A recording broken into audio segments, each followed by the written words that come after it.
Ako si Danny Lopez, hatid sa inyo ang mga pinakamainit na balita sa bansa. Dito lamang yan sa News 4. Sa ulo ng mga balita, Pilipinas umapela na huwag sampahan ng kaso ang mga Pinay na ginawang baby maker sa Cambodia. PNP uungkating muli ang investigasyon sa kaso ng pagkamatay ng mga lokal na opisyal kaugnay ng drug war. PAOK nanawagan sa kooperasyon ng mga LGU para sa pagtuligsa sa mga pogo. DSWD Secretary Rex Gatchalian itinanggi ang aligasyon ng pamumulitika sa kagawaran. Higit 100 Pinoy na may kaso sa UAE, ginawaran ng pardon. Carlos Yulo, binisita ang former coach at teammate sa Japan. Patas at pantay na balita, komprehensibong ulat para sa pulso ng masa. Ito ang News Force. Nakikiusap ang Pilipinas sa gobyerno ng Cambodia na huwag nang sampahan ng kaso ang mga Pinay na ginawang surrogate moms. Mula sa na-rescue na 20 Pinay, nasa 13 rito ang nagbubuntis na at kinakailangang manatili sa Cambodia upang masuri ang kanilang lagay, pati na ang bata sa kanilang sinapupunan. Nakatakda namang magbalik bansa ang natitirang 7 Pinay na nailigtas sa pagdadalang tao. Itinuturing na iligal sa Cambodia ang surrogacy, kaya naman pinangambahan na humarap sa kasong kriminal ang mga biktima ng human trafficking ayon sa batas ng Pilipinas. Sa ngayon, nagsasagawa pa ng investigasyon para matukoy ang recruiter na nagpadala sa mga Pinay sa Cambodia.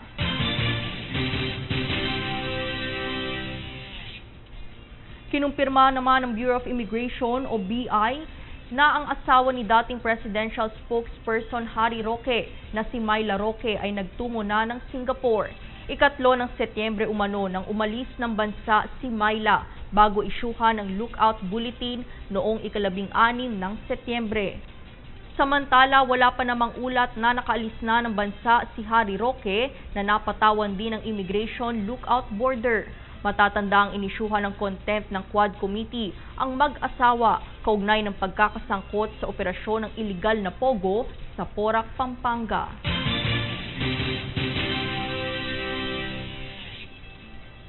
Samantala, magaganap na ngayong Biyernes ang electronic raffle para matukoy ang pagkakasunod-sunod ng 156 na party list group sa susunod na halalan.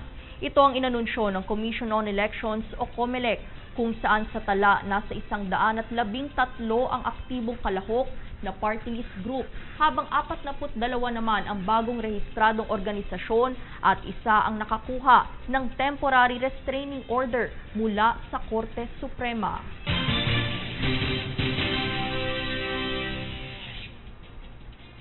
Planong ungkatin muli ng Philippine National Police o PNP ang insidente ng pagkamatay ng mga lokal na opisyal dahil sa drug war ng Administrasyong Duterte. Francis Riudique para sa detalye. Kinumpirma ni PNP Chief General Romel Francisco Marbil na bumuo na ito ng sariling komite para imbestigahan ang mga isiniwalat ni dating PCSO General Manager Royina Garma. Ayon pa sa PNP, muli nitong uungkatin ang ilang mga kaso ng pagpatay sa mga lokal na opisyal sa kasagsagan ng kampanya laban sa iligal na droga ng nakaraang administrasyon. Ito ay matapos na isiwalat ni Garma na mayroon umanong mga pulis na sangkot sa pagpatay kay Tanawan City Mayor Antonio Halili noong 2018. Sisiyasatin umano ng PNP ang mga naging sangkot sa mga insidenteng tulad nito. Matatanda ang isiniwalat din ni Garma ang umano'y reward system sa drug war sa panahon ni Pangulong Rodrigo Duterte. Aniya, umaabot sa 1 milyong pisong pabuya ang natatanggap ng kapulisan sa mga operasyon nito kontra droga. Ayon naman sa dating pinuno ng Legal Counsel ni dating Pangulong Duterte, sabi-sabi lamang at walang katotohanan ang revelasyon ni Garma. Aniya, walang sapat na kaalaman si Garma sa kanyang mga isiniwalat na impormasyon dahil tumanggi itong sumali sa grupong mamumuno sa operasyon ng drug war. Francis Riudique, nag-uulat para sa One Media Network.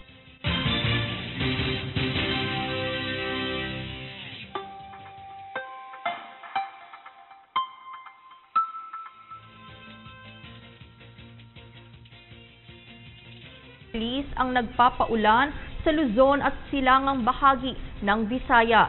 Kaugnay nito, asahan ng bahagyang pag-ulan sa Metro Maynila, natitirang bahagi ng Luzon at Eastern Visayas. Localized thunderstorms naman sa natitirang bahagi ng bansa.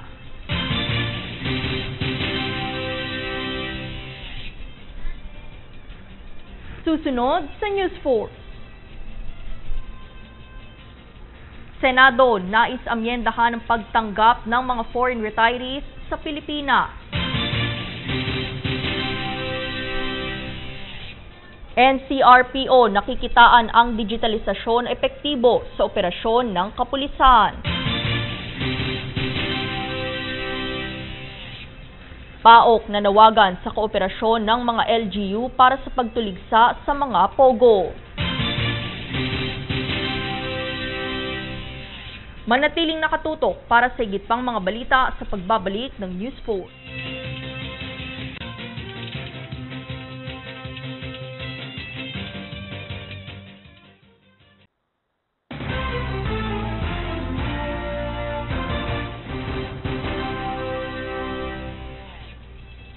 Aminado ang pamahalaan na nahihirapan itong tuligsain ang mga natitirang operasyon ng POGO sa bansa. Kaya naman nanawagan ng Presidential Anti-Organized Crime Commission o PAOK na makiisa ang mga lokal na pamahalaan para maubos na ang mga POGO. Ayon kay PAOK spokesperson Winston Casio, ito'y dahil nag-downsize ang malalaking POGO company at kumalat sa mga komunidad. Ayon sa PAOK, tinatayang 100 iligal na POGO pa rin ang mayroon sa bansa.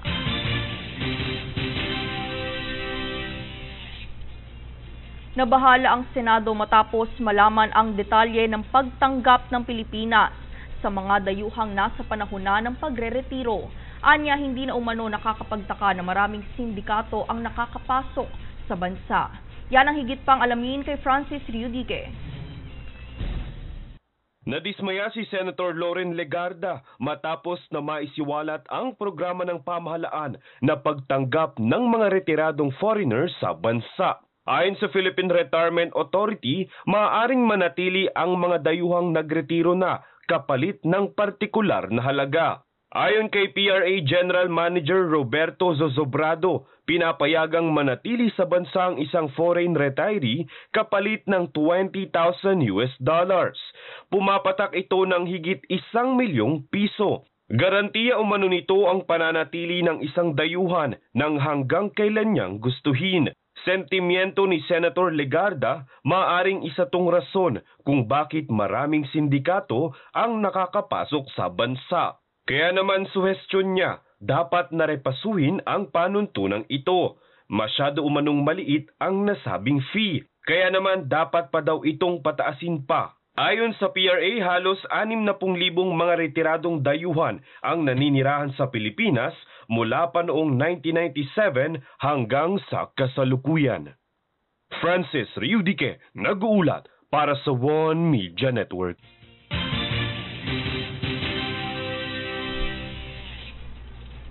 Itinalaga na ng Kamara ang bilyong pondo para sa 2025 budget na nakalaan sa social service at seguridad sa pagkain. Yan ang balitang hatid ni Jade Buhoy.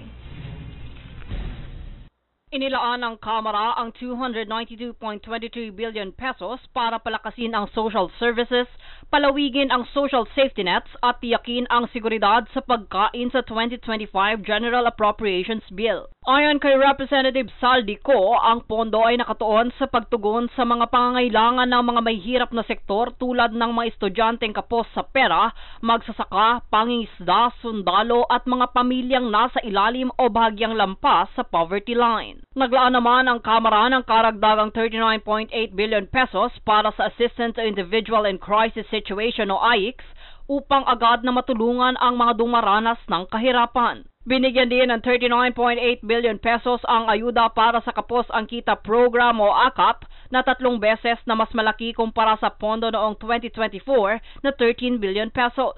Samantala, ang Sustainable Livelihood Program ay tatanggap ng 3.4 billion pesos para sa pagbibigay ng kabuhayan sa mga pamilyang may mababang kita. Dagdag pa nito, naglaan din ng Kamara ng karagdagang 30 billion peso para sa scholarship ng mga mahihirap na estudyante na nag-aaral sa kolehiyo. Sa kabila nito, ang Department of Agriculture o DA ay tatanggap ng 13 billion peso para sa proyekto ng Philippine Irrigation Network Piping System at iba pang programang may kaugnayan sa patubig at cold storage upang mapalakas ang seguridad sa pagkain. Jade Buhoy, nag-uulat para sa One Media Network.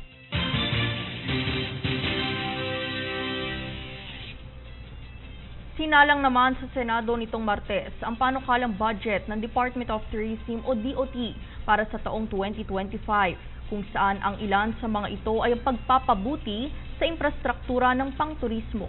Makibalita kay Princess Castro. Pagpapabuti sa turismong infrastruktura, yan ang naging sentro ng talakayan para sa pagdinig sa panukalang 3.394 billion pesos na budget ng Department of Tourism o DOT para sa fiscal year 2025 na pinangunahan ng Senate Committee on Finance Subcommittee nitong Martes.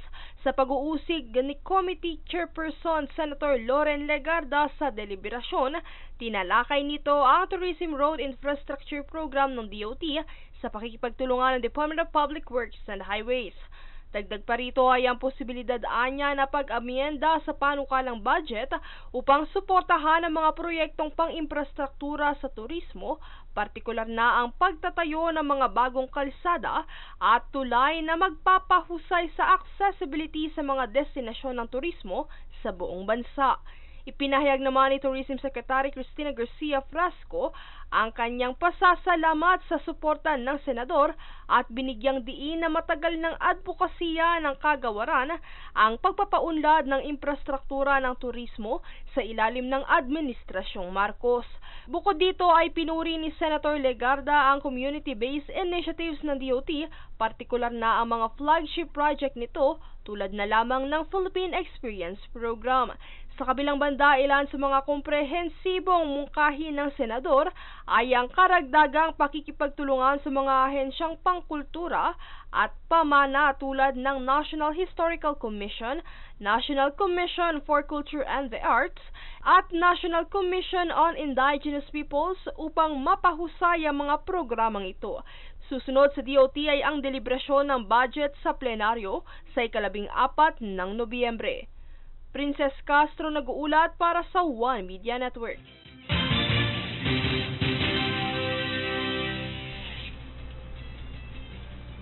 Kasalukuyang isinusulong naman ng National Capital Region Police Office o NCRPO ang digitalisasyon sa mga police operation dahil sa malaking ambag nito sa paglutas ng mga krimen o kaso. Panoorin ang kabuuang ulat.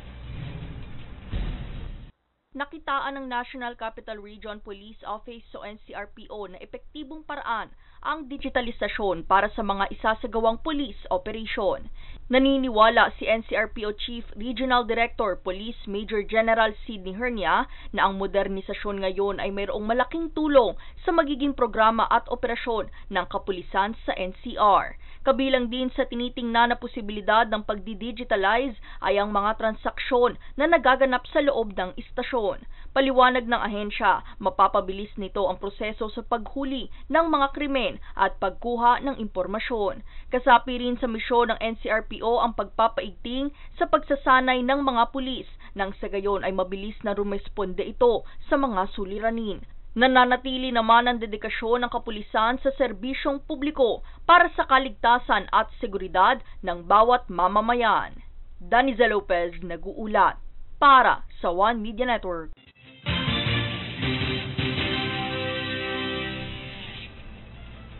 Nanindigan naman si Department of Social Welfare and Development o DSWD Secretary Rex Gatchalian na walang politika sa mga programa at pamamahagi ng tulong ng kagawaran. Narito ang buong balita.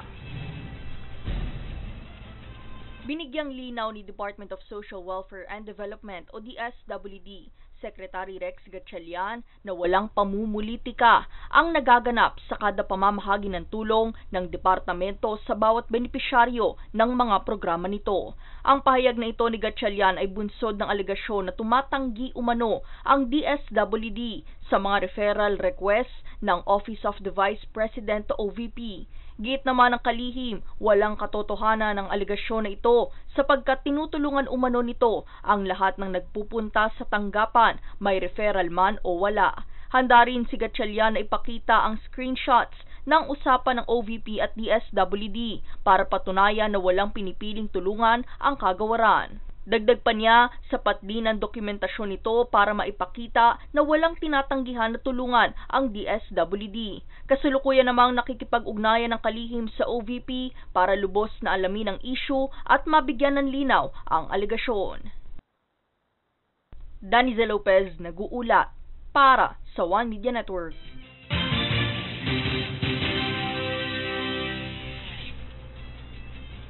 Nagbabala ang Bureau of Customs o BOC sa publiko ukol sa mga pekeng Facebook accounts na nagpapanggap bilang Commissioner of Customs at gumagamit ng pangalan ng ahensya para makapanlinlang ng aktibidad. Ayon sa BOC, hindi sila nakikipagtransaksyon ng pera sa pamamagitan ng social media o anumang online platform, kaya't ang sinumang humihingi ng pera para sa customs service ay peke. Hinikayat nito ang publiko na maging mapanuri at agad na iulat ang ganitong mga insidente sa kanilang hotline o opisyal na communication channels.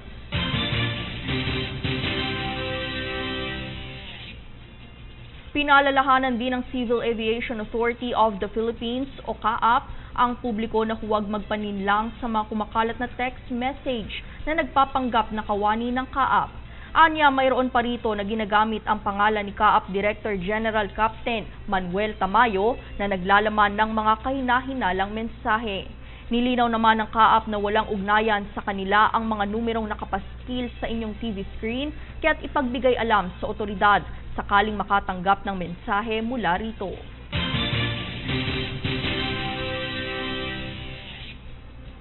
Susunod sa News Force.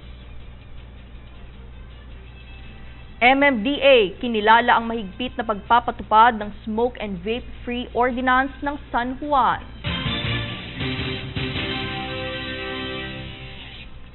Mga Pinoy na may kaso sa UAE ginawara ng pardon.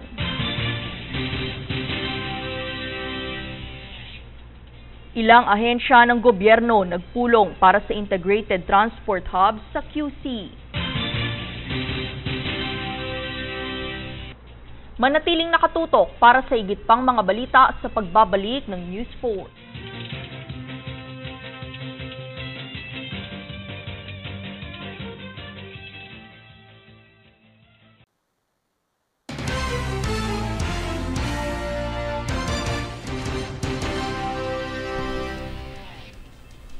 Magandang balita, nasa 143 Pinoy na nakaharap sa kaso ang ginawaran ng pardon ng United Arab Emirates o UAE. Ibig sabihin nito ay napatawad na umano ng UAE ang higit 100 Pinoy sa pamamagitan ng desisyon ni UAE President Sheikh Mohammed bin Zayed. Sa kanilang pag-uusap sa telepono ay nagpasalamat si Pangulong Ferdinand Bongbong Marcos Jr. sa pagkakaloob ng pardon ng Pangulo ng UAE at sa pagtulong nito sa Pilipinas kasunod ng mga nanalasang bagyo. Anya, inaasahan niyang pagtibayin pa ang ugnayan ng dalawang bansa hanggang sa mga susunod pang mga taon.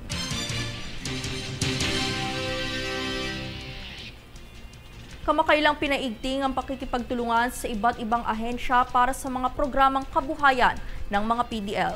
Jade Buhoy para sa ulat.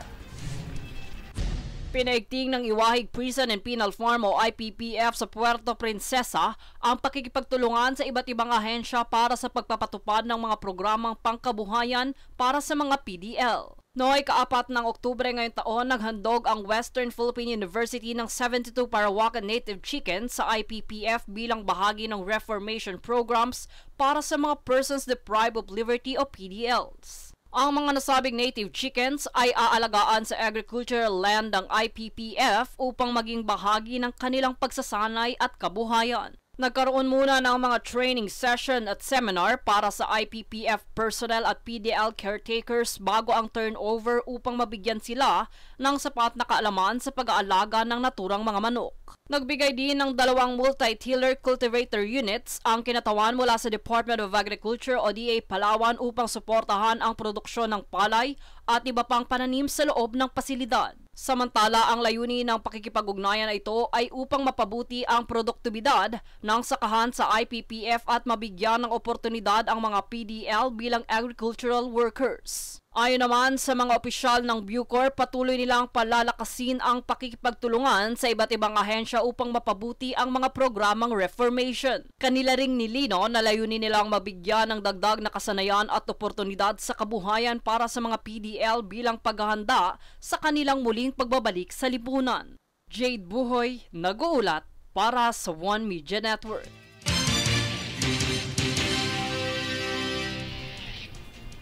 Kinilala ng Metropolitan Manila Development Authority o MMDA ang pagsisikap ng San Juan sa mahigpit na pagpapatupad ng ordinansang smoke and vape free sa lungsod. Sa ilalim ng ordinansang ito ay nire-regulate ang pagbebenta, paggamit, pamamahagi at pag-advertise ng mga sigarilyo at produktong may kinalaman sa tabako na nakaayon sa Framework Convention on Tobacco Control ng World Health Organization o WHO. Kontrolado rin ito ang mga materyal na pangpromosyon upang maiwasan ang kanilang impluwensya sa komunidad. Ang sinumang lalabag ay pagmumultahin ng 2 hanggang 5,000 piso.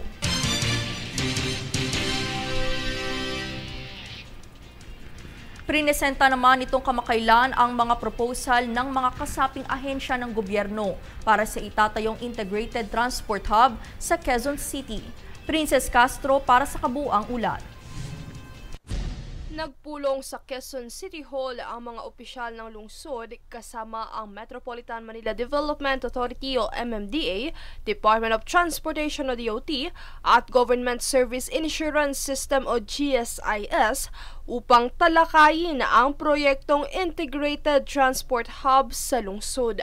Ipinresenta ng bawat ahensya ang kanilang proposal na nakaangkla sa direktiba ni Pangulong Ferdinand Marcos Jr. na tugunan ang mga hamon sa sektor ng transportasyon sa bansa gaya ng pagresolba sa matinding trapiko sa Kalakhang, Maynila. Layon din ng proyektong ito na magbigay ng mas maayos at convenient na transportasyon para sa mga commuter at motorista. Sa pulong, tinalakay ang update sa panukalang pagtatayo ng intermodal terminal sa Quezon Memorial Circle Corner Commonwealth Avenue na vacant property ng GSIS sa lungsod. Samantala sa panig naman ng GSIS ay plano rin itong magtayo ng isang one-stop shop government center na magagamit ng mga opisyal para sa Traffic and Development Plan at iba pang transaksyon. Princess Castro nag-uulat para sa One Media Network.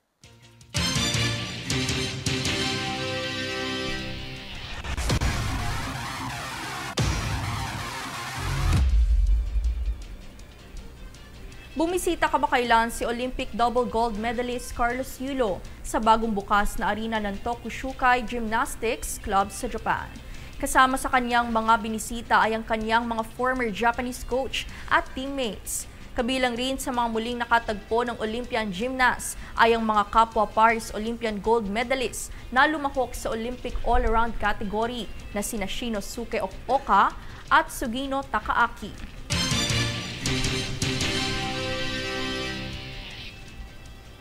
At narito ang recap ng mga nagbabagang balita ngayon.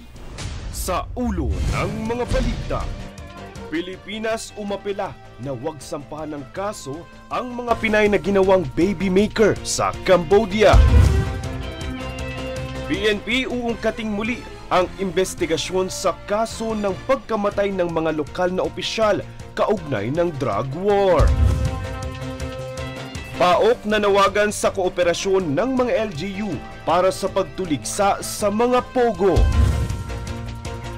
DSWD Secretary Rex Gatchalian itinanggi ang aligasyon ng pamumulitika sa kagawaran. Higit 100 Pinoy na may kaso sa UAE, ginawaran ng pardon. Carlos Yulo, binisita ang former coach at teammates sa Japan.